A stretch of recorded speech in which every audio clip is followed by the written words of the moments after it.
Hey, welcome back to another edition of Everything Football 62. I'm your host, Jonathan Big Tex Johnson, a.k.a. Uncle Tex, a.k.a. Professor Tex. Going to do the wrap-up here, man, the recap of all the games of Week 7. I kind of like doing this. I'm doing it in a little format where I kind of write out my stuff, write out my notes, not really going off the top of the dome, where I'm basically doing, actually, because there's a lot, I looked at about 3 or 4 games, and then the other ones, you catch the highlights and whatnot, you check the stats and everything, and and I try to get my little 2 cents on it and whatnot, and write out everything and whatnot, so that I can bring it to you guys and whatnot in a little way that's a little comical, a little funny and whatnot, and just add my insight on certain things that I see. We're gonna go ahead and start with the Cleveland-Denver game that was last Thursday. Cleveland beat them 17-14. I said, Dearness Johnson, he put on the show. That kid runs hard. He runs hard. I don't know a whole lot about him, but he ran hard. Basically, you can say he came out of nowhere, although last year he rushed for 95 yards versus Dallas. He ran the ball extremely hard and effective. He put his foot in the ground. He made the moves and did his thing. He ran the ball efficiently, running the rock 22 times for 146 yards, plus he added 2 catches for 22 yards. Denver hung in, but you got to think, if Cleveland had Baker, had Hunt and Chubbs, this probably could have gotten ugly and whatnot. So, they kept it close and whatnot because you're dealing with, a few injuries and whatnot here and there. But, Keenum was decent for the Browns. He didn't have to make sure he just didn't turn the ball over. Johnson put the ball in his hands, let him do what he did. Keenan was 21 for 33, 199 yards with a touchdown. You don't turn the ball, like I say, got the keys to the Ferrari, just don't wreck it. Just get it back home, get it back to the parking lot, and get it back to the garage at home and whatnot. Dearness Johnson, if he keeps up doing what he's doing, whenever they put him in, he does his thing. The way that he runs, in my opinion, I think he can be a starting back in this league. For a team that definitely needs a running back, and there's plenty of teams that definitely needs a running back at this particular time. The Packers and the Skins got a chance to watch some of this and whatnot. Got a chance to watch some of this game. It's kind of funny because this game was actually tight. The game was actually tight, meaning that the Packers end up beating them 24-10, but the Skins just basically kept shooting themselves in the foot. This game's actually tight because if it wasn't for foolish mistakes, Heineke made some of the most silliest mistakes that I've ever seen. I can't believe that he actually, instead of, it's the play where he should have scored a touchdown, where he called himself diving and his knee and whatnot hits the ground and he's down before he reaches to go over the line. And he's down, and he comes up a yard short when all he had to do was run. Nobody was even around this guy. I'm like, what are you doing? And then the next play or the next couple of so plays, that's when he fumbles the ball on the 1 yard line. How ridiculous can you get? Which brings me back to this, and this is the irony of everything. The irony of everything is the fact that I saw Kansas and Oklahoma play. They had a quarterback. Kansas quarterback, he was running the ball and he got down to like the 3 yard line. He basically ran out of bounds when all he had to do was cut in. He specifically ran to the corner and just ran out of bounds at like the 1 yard line. And I'm like, why didn't you just cut in? You would have gotten tackled, but you would have got tackled in the end zone. He was right there. And he just didn't want any contact. And the irony of all that was RG3 was one of the announcers in the game. He was going beside himself like, what is this guy doing? And it's crazy because I had the sound down. I'm like, what is he doing? And then I turned the sound up, and then RG3 was saying the same thing. So that kind of bonehead plays. And then he would fumble the ball, Heineke, and then fumble on the 1 yard line. The Skins moved the ball on the pack. Heineke didn't have a bad game. He put up some good numbers. He went 25 for 37 for 268 yards. He had 1 touchdown, 1 pick. And, of course, he lost the fumble. And he ran for 95 yards on 10 touches. But bonehead mistakes like this will always make him a backup and somebody that it can't be trusted. That hippie A-Rod and the Packs basically did all their damage basically in the first half. 27 for 35, 3 touchdowns to 3 different receivers. Devontae Adams had 6 catches for 76 yards and a touchdown. And the Packers going to probably wrap up the North pretty soon and whatnot. The Titans versus the Chiefs. Now, this type of performance, I say this is the type of performance that Ryan Tannehill has to do if this team is to make a deep playoff run and possibly get to the Super Bowl. I like the Titans. I like how they built it. I like how Mike Vrabel has built them. They stout on defense. They have the running game with Derrick Henry, and they get solid quarterback play from Tannehill and whatnot. But the key is you take Henry away from the thing. What can you carry him in? See, this is the type of game that he has to do these types of things if they're going to go, because when they go into the playoffs and whatnot, everybody's going to be stacked up against Henry. We've seen him do it the last couple of years. Kansas City did it to him and whatnot a couple of times. And so it's like take Henry out, make Tannehill beat you, and he just can't get it done. So Tannehill went 21 for 27 for 270 yards and a touchdown, and he had a rushing touchdown. The Chiefs held Henry in check with 86 yards and 29 touches. All he had was 3 yards a lick. He threw a touchdown, though. KC's secondary had nothing for A.J. Brown, who's just basically coming off of injury a couple of weeks ago, who lit their asses up for 8 catches for 133 yards and a touchdown. The story today was the Chiefs' inability to score, which is nuts because they can score at will. No excuses. Mahomes looked mortal. He was harassed, sacked 4 times, threw a pick, and had a fumble. Had a fumble lost. He got a knee to the head and went out with a concussion. Passed the protocol, so everything is somewhat cool with him. Mahomes was the Chiefs' leading rusher, and that's not a good thing. That tells you the story right there. They can't even run the ball now.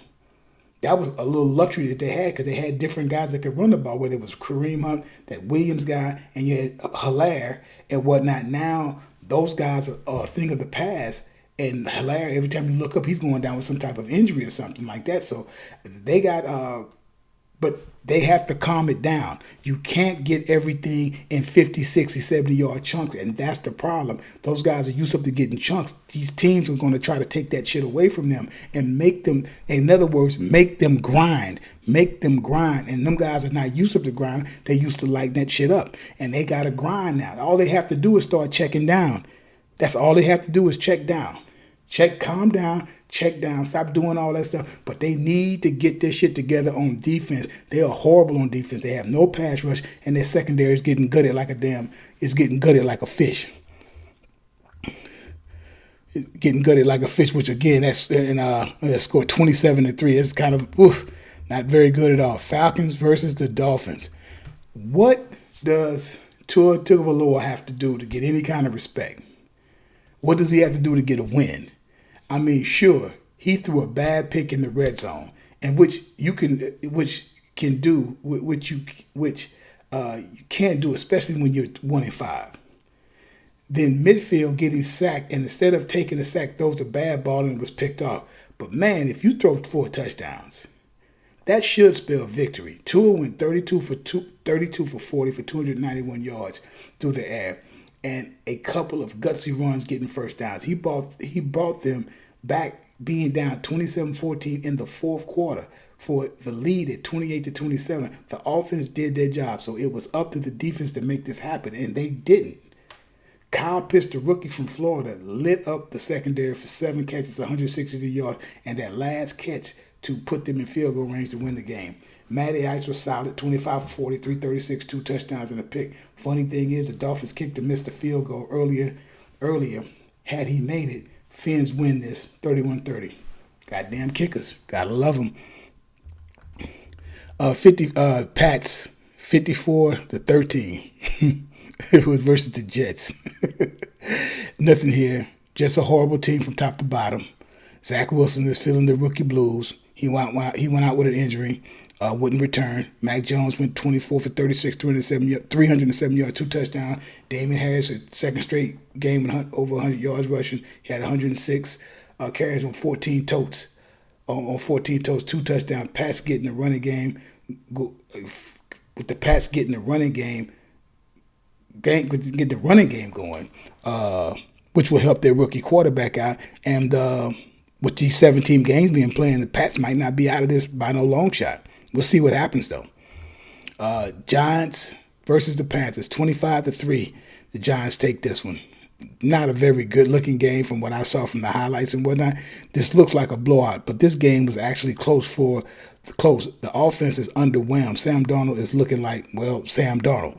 A pedestrian game, 16 for 25, 111 yards. Goose egg for touchdowns and 1 pick. Harassed all day. Sacked 6 times by the Giants D. Jones was so-so in my opinion.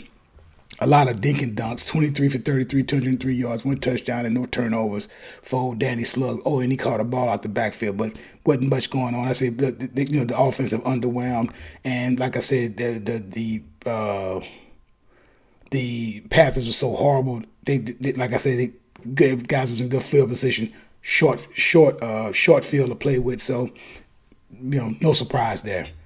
Now this game, I watched this game. Bengals 41 versus the Ravens. 41-17, the Ravens. I said, now watch this whole game. And truth be told, it was close until the third quarter when it was 17-13 Ravens. That's when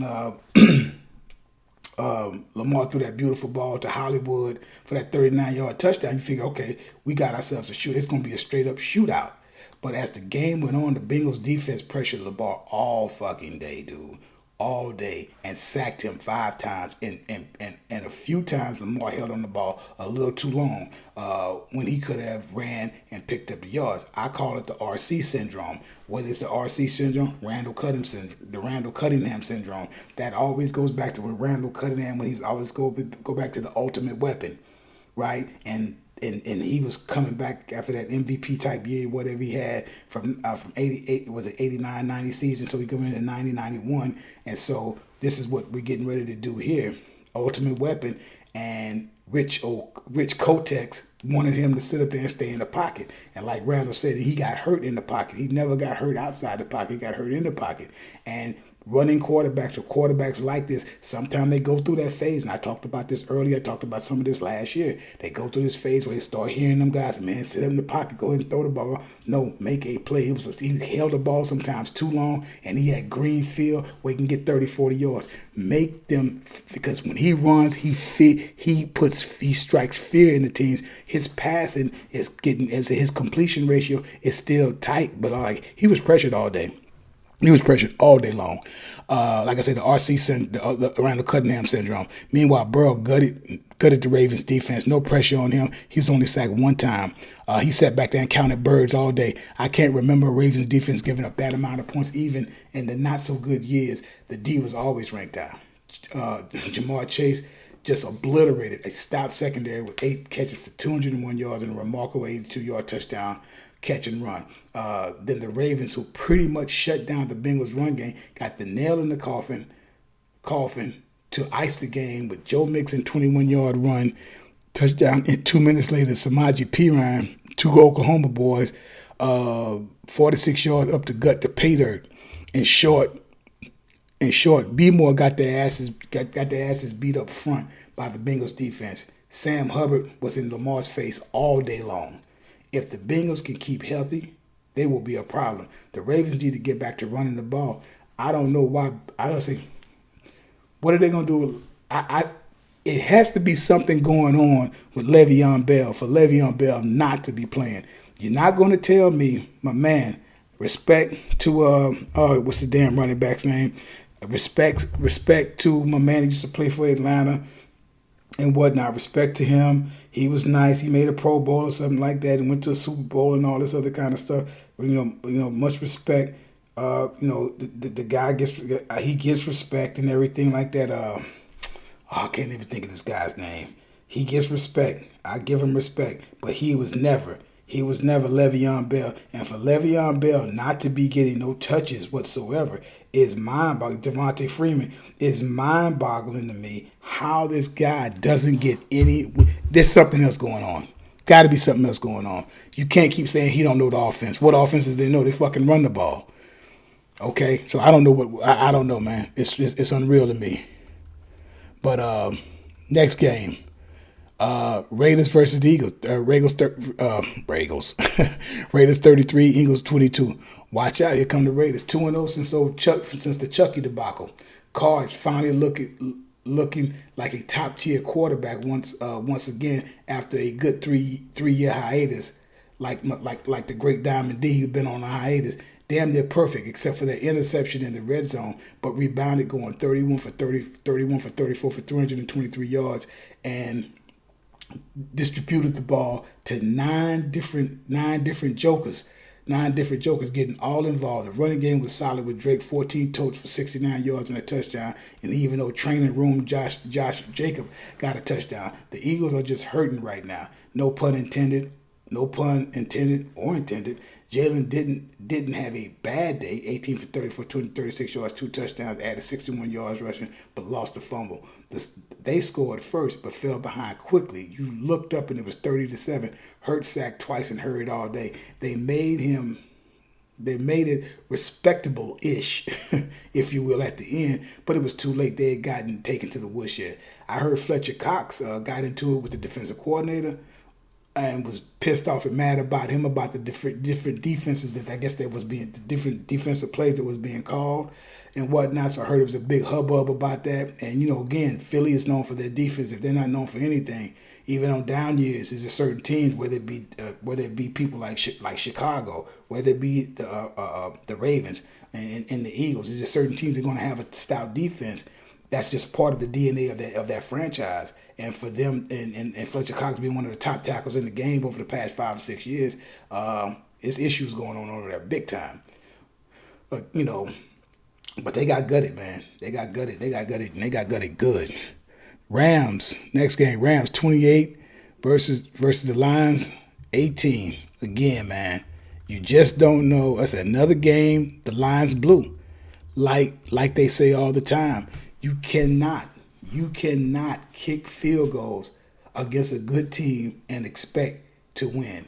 Detroit executed on special teams with an onside kick.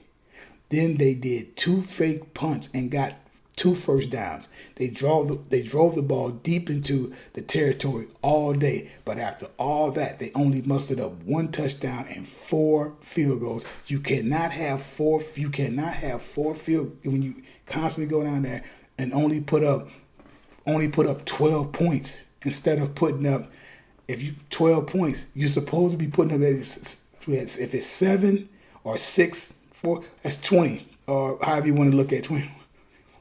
What is that? If you do 7 times, that's 28 points. That's 28 points, dude. They put up 4 field goals. 4 field goals.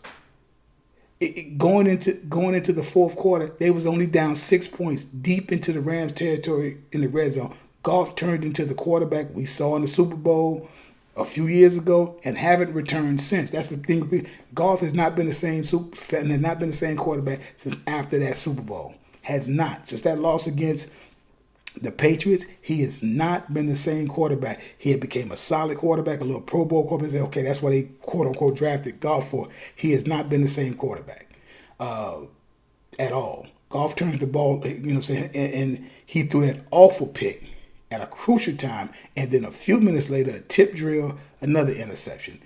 Matthew Stafford was on like a pot of neck bones. I said going 28 for 41, 334, 3 touchdowns, 2 to Cooper Kupp, who did whatever he wanted to do in the Lions secondary for 10 catches and 156 yards and 2 touchdowns. When Kupp can stay healthy, in my opinion, is one of the better receivers in the league. When he can stay healthy. Goff didn't have a bad game until those 2 picks. The Lions find ways to shoot themselves in the foot week in and week out. Year in and year out. But they should have actually, if they scored the touchdowns, they win this game. That's the funny part about it. They have been in all the games, except for I think for last week they put a stinker, but they've gutted things out. They just find ways to lose, but that's a part of their culture, and that has to change if them guys gonna ever do anything. The Cards 31 versus the Texans 5, 31-5. What's sad is every week I see the Texans play and lose. It makes you wonder, what if Watson, Watt, and D-Hop would be doing if they're on the Texans team? Look at the Cards. They're 7-0. But the kind of quarterback marquee matchup between Murray and Watson and the game being competitive, that's what we would be seeing if that was in a perfect world. Well, I guess that's what happens when you let a chaplain run your football team and your football operations and whatnot. A chaplain, whatever, man. Murray toyed with the Texans, going 20 for 28 for 261 yards and 3 touchdowns, 1 pick, 3 of those touchdowns were for the 3 different receivers. One of them, D-Hop. One of them to D-Hop. Thanks, Houston. My man stood up there and said it was going to be 4. He was going to throw 4, but he threw 3, so still good and all. That happened the way that was supposed to happen. The Texans are ridiculous. They're the laughing stock of the league right now. So much promise, and now they're nothing. Bucks 38 versus the Bears 38-3. I remember the preseason where Justin Fields was in the game and he was doing good. The Bears won and Fields made a statement like the game wasn't too fast for him. Fast forward to Sunday, and the Bucks made Fields look like he doesn't have a clue, and he looked even more clueless sitting on the bench with a lost look in his eye. Mama said it would be days like this, but shit, not like this, Ma. I mean, Fields went 22 of 32 for 184 yards. Goose egg with the touchdown. Threw 3 picks and lost two fumbles. 3 picks and lost 2 fumbles, which in turn shortened the field for Tom Methuselah Brady, who only passed for 211 yards but threw 4 touchdowns. I watched this embarrassment of a game, and it was over by halftime. Mike Evans did what he wanted to do with 3 touchdowns, and Chris Goodwin moonwalked through the secondary. They just got their asses beat from the start. They better, with Justin Fields, Chicago, they got to do better. They got to do something. They got to do something, because performances like that, week in and week out, will ruin a fucking quarterback who's a talented quarterback, but will ruin a quarterback. But I bet you Fields probably wish he never made that statement though. Another game, Colts versus the Niners. This was, kind of an ugly game, gutted out game and whatnot, in the rain and whatnot. Jonathan Taylor slowly but surely becoming a dependable back rusher for 108 yards on 18 touches with 1 touchdown. Wentz was somewhat solid with only 17 completions, but 2 touchdowns and with 2 touchdowns and 1 rushing. He made some key runs to extend the drive. Wentz is playing like his football life depends on it, and it does. It does. He's doing gutsy things to get it done. I'm starting to see the love of Jimmy G starting to waver. Sloppy game for 1 score, 2 picks, and a fumble loss. Is 3. You can't win games turning it over like that. That wasted performance by Eli Mitchell, the 108 yards rushing with a touchdown, and Debo 7 catches with 100 yards and a touchdown. The hype is gone for Jimmy G. All that other stuff going on, ball in his hands, he letting the shit go by. And I say, because like I said, solid quarterback, but all the hype behind him, I've said, go back and look at my archives. For y'all been rolling with me for a while, go back and look at my archives. You jokers try to talk mess about me or whatever. I said, man, we can talk all day about football. I got that shit on lock. I've been talking about that shit. I told y'all, don't give Jimmy G the gold jacket yet. And he just removed from going to Super Bowl a couple years ago. It ain't been a couple years, Saints 13 versus Seahawks 10. This was my favorite game of the whole joint. I watched this from top to bottom. I liked it because it reminded me somewhat of that, of just football coming up on it back in the 80s and whatnot, late 70s and 80s. It was smash mouth. It was hard hitting and whatnot. A good old defensive game with a lot of physical play. Messy field a little bit up out there. I thought it was going to be a shootout when a shootout via Seattle. Metcalf hauled in that 84-yard touchdown, and was making Lattimore look a little suspect up out there, and that whole chippiness going on up out there and whatnot and stuff like that. But my man would only he had 5 targets, caught 2 balls for 96 yards. You thought he was going to have a 200-yard day, and that didn't happen. So he was doing a lot of chirping. He was messing with Lattimore. They was going back and forth, back and forth. It was chippy throughout the whole game with everybody for the most part. But who did it really start messing with? In all, you get an 84-yard touchdown, and you only finish with 96. I mean, dude, it's like, what was it all about? So it got a couple of flags on Lattimore, a couple of other players and whatnot and stuff like that. But because he only caught 1 more ball, he was shut down basically for the rest of the night. Geno just didn't have no one to throw to. They locked his ass down. They locked down them fucking receivers. There was no place to go. There was no place to go. But that was basically really on both sides. As you know, as I'll get to that. I'm like Geno went after going 12 for 22, 167 yards, and he was sacked 5 times. Harried and rushed, he was sacked 5 times. Old Dirt Winston, a.k.a. Crab Legs, man, didn't throw a pick. He managed the game well, made some plays with his legs, went 19 and 35 for 222 yards and a touchdown. Dirt was sacked twice, but he didn't turn the rock over. As long as this guy don't turn the ball over and stop trying to do everything like he's in college or something, they got you down. All you got to do, dump the ball off, make safe throws, do what you need to do. He can get the ball downfield, but I'm just because he has an arm, but you know he ain't got Michael Thompson. He ain't got some of them guys, Michael Thompson and whatnot. Which I'm gonna go into that some other time because what has happened to Michael Thompson? He's the best wide receiver in the game a couple of years ago. Ain't been that long. The big deal was Alvin Kamara, who had 10 catches for 128 yards and a touchdown. Not much rushing, but the Saints just keep on rolling. Hey, man, I've said this and I've said this before, man. Alvin Kamara, a hell of a talented back. But, dude, I said, and they made this big thing because he has 3,000 yards rushing and he has 3,000 yards receiving. And that's a big deal because they say, oh, he did it in a certain amount against 67 games. I guess it took Roger Craig 70 games. I'm like, that's fine.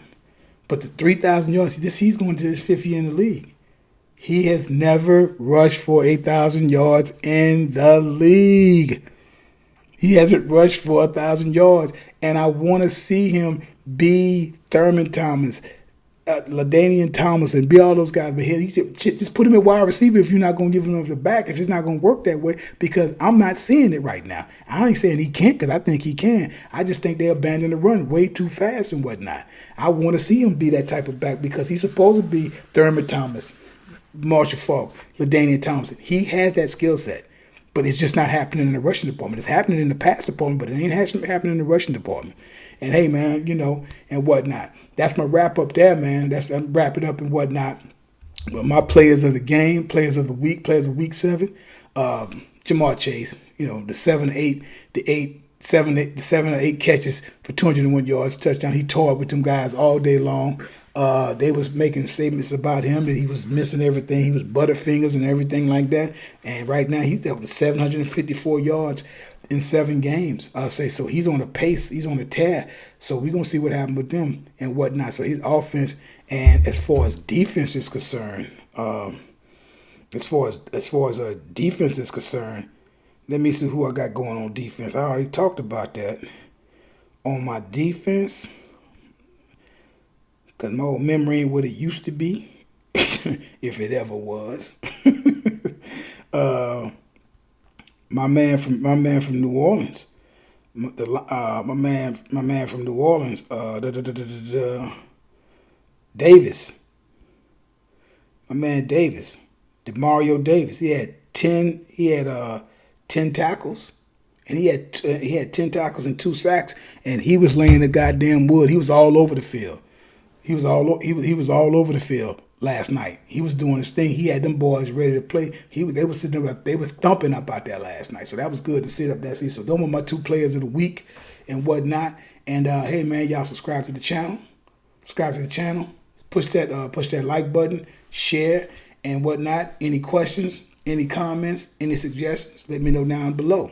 And I tell you guys all the time, there is no GOAT, there's no greatest of all time as long as time is still going on. And like I tell you guys all the time, numbers don't lie and get emotional. People do. You guys have a good one.